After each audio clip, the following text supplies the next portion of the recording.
২০২৪ সালের ঐতিহাসিক জুলাই গণ অভ্যুত্থানের অন্যতম নায়ক, অন্তর্বর্তী সরকারের সাবেক উপদেষ্টা ও জাতীয় নাগরিক পার্টি এনসিপি-এর আহ্বায়ক মোহাম্মদ নাহিদ ইসলাম আগামী ২২ থেকে ২৪ আগস্ট মালয়েশিয়া সফর করবেন।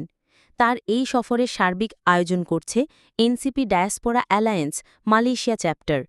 ৩ দিনের এই সফরে তিনি প্রবাসী বাংলাদেশী সম্প্রদায়, সামাজিক ও রাজনৈতিক সংগঠনের প্রতিনিধি, সাংবাদিক, মানবাধিকার কর্মী ও বিভিন্ন পেশাজীবীর সঙ্গে মতবিনিময় করবেন।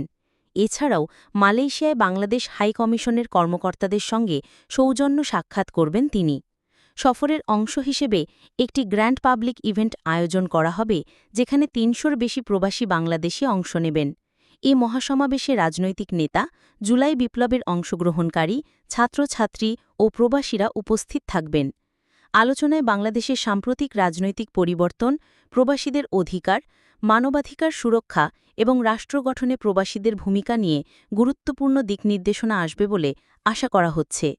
আয়োজকদের মতে সফরের মূল উদ্দেশ্য হল গণ অভ্যুত্থান পরবর্তী বাংলাদেশের নতুন সম্ভাবনা প্রবাসীদের সঙ্গে ভাগাভাগি করা এবং রাষ্ট্র গঠনে তাদের আরও সক্রিয়ভাবে সম্পৃক্ত করা। মালয়েশিয়ায় অবস্থানরত প্রবাসীদের মধ্যে সফরকে ঘিরে ইতিমধ্যেই উৎসাহ উদ্দীপনা তৈরি হয়েছে। এনসিপি ডায়াসপোরা অ্যালায়েন্সের কেন্দ্রীয় সদস্য মোহাম্মদ এনামুল হক বলেন, নাহিদ ইসলামের সফর প্রবাসীদের জন্য অনুপ্রেরণার উৎস হবে।